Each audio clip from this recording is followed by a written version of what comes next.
Selamat datang di Terasi. Teras Literasi episode 20, tahapan pendaftaran dan verifikasi peserta pemilu.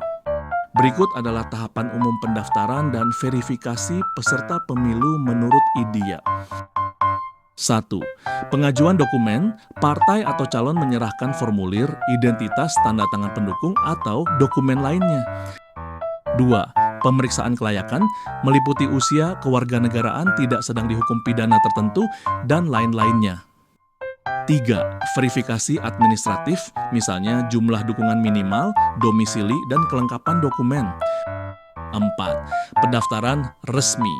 Jika memenuhi syarat, maka nama peserta dimasukkan dalam daftar resmi. 5. Publikasi daftar peserta. Daftar ini diumumkan agar dapat diuji oleh publik.